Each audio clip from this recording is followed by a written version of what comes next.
Kuketi utuo na utulivu ndio jadi yetu, na hii ni Tony Media. Karibu sana mpenzi mtazamaji wa Tony Media, na leo tunayo baadhi ya taarifa mbalimbali ambazo tumekuandalia, na ni kemkem tutaenda kuangalia kuhusiana na mechi ya fainali iliyochezwa tarehe 18 ya mwezi Januari ya mwaka 2026, mchezo kati ya Senegali dhidi ya wenyeji wa mchezo Morocco, ambapo Senegali aliondoka na ushindi wa bao moja, bao ambalo lilifungwa na mchezaji Pape Gueye, raia wa Senegali, mchezaji ambaye anakipiga kwenye kikosi cha Villarreal pale La Liga. Kwa hiyo leo tutaenda kuangalia, je, mchezo ulikuwa wa aina gani na mpaka sasa sakata hilo liko vipi? Na hii ni Tony Media. Sitakuwa peke yangu, mimi ni Potembo, kipenda niite Fuku Nyuku Jeyara. Nitakuwa na Mr. Mbwana hapa ambaye yeye atakuwa anaenda kutuchambulia yale machache kwa utuo kabisa na kutupa tathmini nini alikiona kwenye mchezo huo. Lakini pia Mr. Abdul yeye pia naye ni miongoni mwa wachambuzi ambao watasherehesha kipindi chetu bora kabisa cha Tony Media. Karibu sana. Bana, Mr. Abdul, tulishuhudia fainali ya ligi ya AFCON ambapo Senegali aliondoka na ushindi kwenye huo mchezo. Kwanza kwako wewe, ilikuwa ni fainali ya namna gani? Binafsi ilikuwa mechi nzuri na ngumu pia, kwa sababu unajua mchezo wa fainali siku zote waga ni mchezo mgumu, haiwezi kuwa rahisi. Watu wamepambana kuanzia hatua ya awali mpaka kuja kufika fainali, ni kwamba wamepitia vidungo vingi na wamevuka vikwazo vingi mpaka kufikia hatua hiyo. Kwa hiyo mechi ilikuwa nzuri, ilikuwa mechi ngumu, kila mtu aliona, ndio football ikatokea hivyo, kutokea hivyo, mechi ilikuwa nzuri short.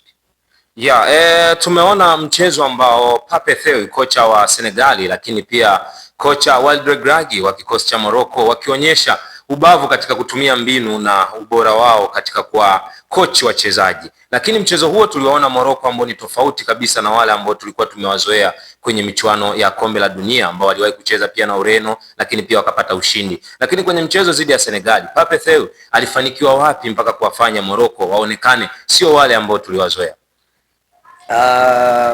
Pape alichofanikiwa ni kwamba kwanza yeye mwenyewe kikosi chake, squad yake ni nzuri. Ana wachezaji ambao wana ubora mkubwa ambao wanacheza katika mataifa makubwa. Ukiangalia wana watu wako Premier League, wako Germany, wako Italy, umeona. Kwa hiyo kikosi cha Morocco na Senegal sio kwamba wanapishana ubora katika hatua kubwa.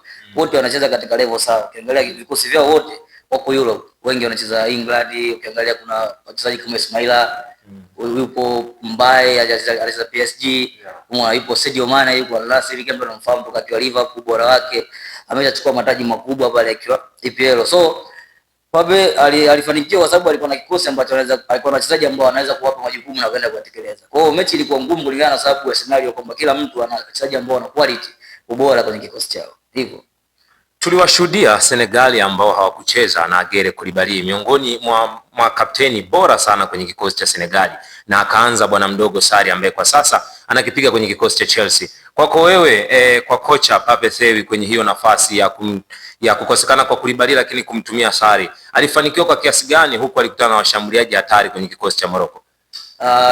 Ni kama nilivyosema, yule bwana Sarri ni beki ambaye anacheza Strasbourg, ambao alikuwa kwa mkopo kutoka Chelsea, umeona. Yule dogo ni mchezaji ambaye amekulia katika misingi ya football kuanzia hatua za awali mpaka kufika hatua kubwa za mpira.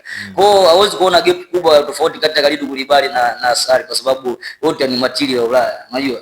Kwa hiyo anaweza kama amepungukiwa baadhi ya vitu, lakini ubora utabaki kwa pale pale. So nisikuona gap kubwa ya tofauti wa ubora kati yao, na ile pale na kumuongezea mwalimu, kwa sababu alikuwa na kikosi ambacho kina wachezaji wengi, ni Akate, umeona, Pape Ciss, umeona. Wale wote ni wachezaji ambao yote angeweza kuanza siku ile, angeweza kufanya vizuri, kwa sababu ni mchezaji ambaye wana quality, wana ubora na wanacheza katika mataifa makubwa kisoka. Mr. Mbwana, tumeona fainali ambayo ilikuwa bora sana na wengi walidai ya kwamba huenda Morocco ndo alikuwa anapewa chepuo kubwa sana la kubeba ubingwa huo kwa sababu alikuwa nyumbani pale Rabat. Je, kwako wewe, kwa yale yaliyotokea kwenye mchezo wote kwa ujumla, tukaona Morocco akiwa kwenye hali ambayo wengi hawakuitarajia.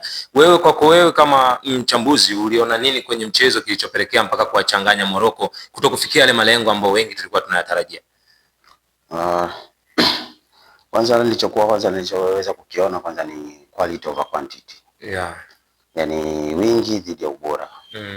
Sio kwamba Morocco hawakuwa na ubora, lakini quality ya Senegali, wachezaji wao, ilikuwa ni far better than quality ya wachezaji wa Morocco.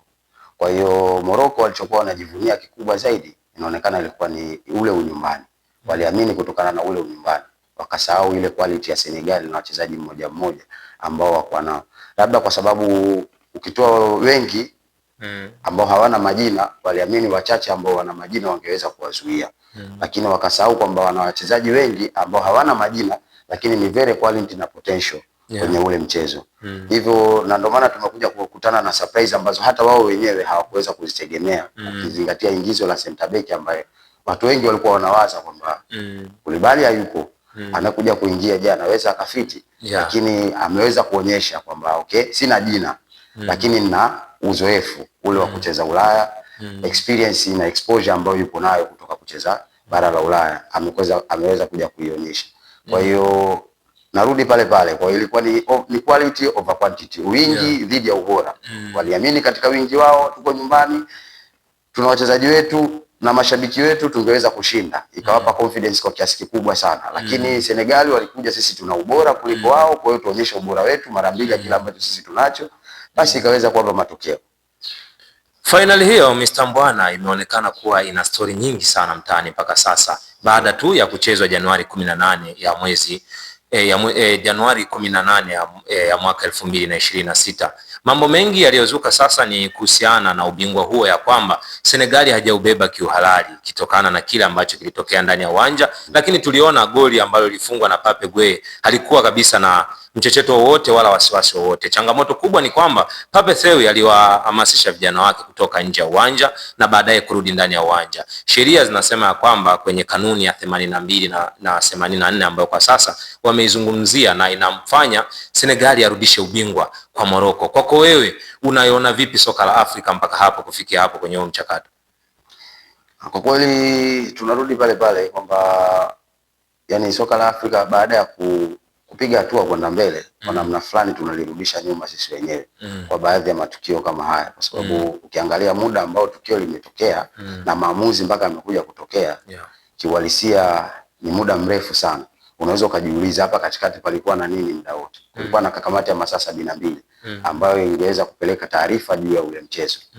Na maanake kamati ilipeleka taarifa, je, ni maamuzi gani ambayo yangeweza kuchukuliwa kama hizo sheria zote zilikuwa zipo kwa uharaka? Kwa nini imekaa imesubiri mpaka kipindi hicho chote mpaka leo hivi karibuni ndo wanakuja kutoa statement kama hizo na uamuzi kama huo? Maanake still bado hapa katikati kwenye uamuzi wa sheria zetu na usimamizi wa mpira wetu bado kuna changamoto. Sababu ukiangalia mwamuzi aliendeleza mchezo na mchezo uliamuliwa kwa goli ambalo lilikuwa halina mashaka yoyote. Naamini kama kulikuwa kuna sheria labda za kumfungia mwalimu au kufungiwa mchezaji kutokana na makosa yale, lakini naamini katika uamuzi wa dakika 90 wa muamuzi anapokuwa kashaamua mchezo, nafikiri sidhani kama kuna maamuzi mengine anaweza akapinga yale maamuzi ya muamuzi ya dakika 90 pale uwanjani. Sidhani kama yapo hayo maamuzi, na kama yapo basi nafikiri ilikuwa ndani ya zile kamati za masaa 72. Ilikuwa ndani ya muda mchache sisi alikuwa tuweze kupata haya matokeo kabla ya maamuzi ya kufanyika kitu kingine chochote ambacho kilienda kufanyika kwa ugawaji wa zile zawadi. Lakini waliruhusu ugawaji wa zawadi, bingwa akapewa zawadi zake na kila mtu akapewa alichostahili kupewa. Then baadaye unakuja kuleta scenario kama hiyo, kwa kiasi fulani inakuwa inaleta kama mazingira kama unaonekana kama tunaleta comedy kwenye mpira wetu. Nafikiri hata wazungu wanatushangaa kabisa mpaka dakika hii. Kwa hiyo hivi vitu ni muendelezo ule ule ambao wa mambo ambayo tulikuwa tunayaona kwenye mpira wetu wa Afrika ambayo yanaturudisha nyuma. Ni miongoni mwa mambo ambayo yanaturudisha nyuma. Uongozi. Kila siku tunalia na vitu kama hivi. Kafu wameamuru ubingwa huo urudishwe pale Morocco na kabidhiwe Morocco. Mr. Abduli, ubingwa huu umeamriwa kwamba urudi pale Morocco. Je, unahisi Kafu wapo sahihi kwa kiasi gani? Binafsi naona hilo swala ni gumu, kwa sababu mpira ndugu yangu umechezwa dakika 90 na kila mtu alishuhudia. Unajua sheria za mpira kama zingepaswa kufuatwa ilikuwa ni siku ya mchezo. Mchezo ulivyochezwa Senegal walipata goli ambalo lilikuwa halina changamoto yoyote, lakini refa akagoma kwenda kwenye VAR kufanyaje kuangalia tukio lile pale. Umeona ghafla wakaja ku concede penalty, wakapata penalty Morocco. Ile Senegal akaona kama ni uonevu, kwamba kwa nini goli letu sisi halijakubaliwa, alafu then boom bam unakuja kupata penalty ambayo tena kimsingi imetokea ndio kama hivyo. Umeona, lakini sasa ile pale kama kugomea, walivyotoa timu, sio timu nzima iliondoka, ni baadhi ya wachezaji walitoka nje. Umeona, na kama kisheria ilitakiwa refa amalize mpira, si ndio?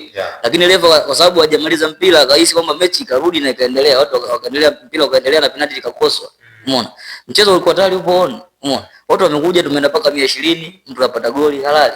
Kila kitu kimeendelea, hafla zimeendelea, watu wamepewa tuzo. Na imani ni vichekesho, ni vituko. Kwa sababu ni swala ambalo haliwezekani. Mtu kachukua ubingwa kwa uhalali, kashinda kwa dakika 90. Huwezi kupewa ubingwa wa mezani. Morocco wanachekesha sana. Na yani sidhani kama leo linaweza likafanikiwa. Na hizo ni kama wanajitegea tu wenyewe. Swala ni gumu sana. Umeona? Kwa hiyo mimi yangu ni hayo.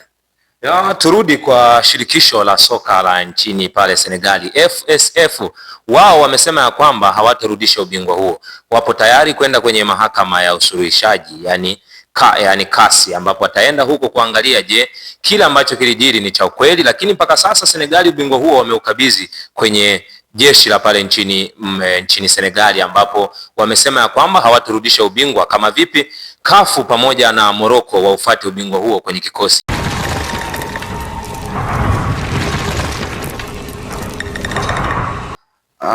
Bado tunarudi pale pale kwenye drama za mpira wetu wa Kiafrika. Tumekuwa na drama za hapa na pale, na kwa hiyo wale nafikiri wanaendeleza zile drama ambazo shirikisho la mpira limezianzisha. So unaelewa? Kwa hiyo nafikiri hii ni kutaka kutengeneza mazingira kwamba hii haki itendeke.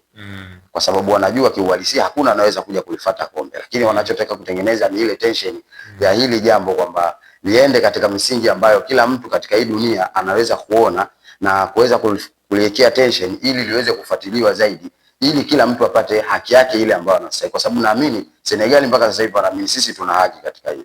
Kama wangekuwa wanajua hawana haki katika hili, sidhani kama wangeweza kufanya kitu kama hicho. Na ndio maana mpaka wameamua kwamba swala wanalipeleka katika mahakama za usuluhishi, maana wanajua kwamba sisi kuna kitu huku sisi tunaweza kwenda kufanyaje kukipata. Na ndio maana mpaka wakaleta hizi habari za kwamba kombe wanalipeleka katika jeshi. Ni katika mazingira tu ya kutengeneza mazingira ya tension, kuweza kuonyesha kwamba hili jambo kwamba haliwezi kutoka hivi ambapo wao wanafanya wanavyofikiria kulitaka. Kwa hiyo kwa namna moja ama nyingine mimi naamini kwamba Senegal wako sahihi kupeleka swala kasi kwenye mahakama ya usuluhishi, na tunaisikiliza mahakama ya usuluhishi. Nafikiri kama watashinda basi nafikiri ni swala manake litaenda FIFA.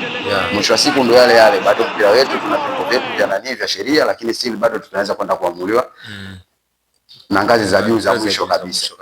Kwa hiyo manake bado tuna nafasi sisi ya kutengeneza mpira wetu. Narudi pale pale, tunatakiwa tutengeneze mpira wetu, tusisimamie sheria zetu. Mwenye kushinda basi apewe kushinda, kama mtu ameshindwa basi ionekane kweli mtu ameshindwa, na iwe hivyo, na haki iende kwa mtu ambaye anastahili kupewa. Lakini sio kwamba yani mwenye nguvu ndio inabidi apewe, yule ambaye hana nguvu basi asipewe. Hiyo inakuwa tena sio mpira.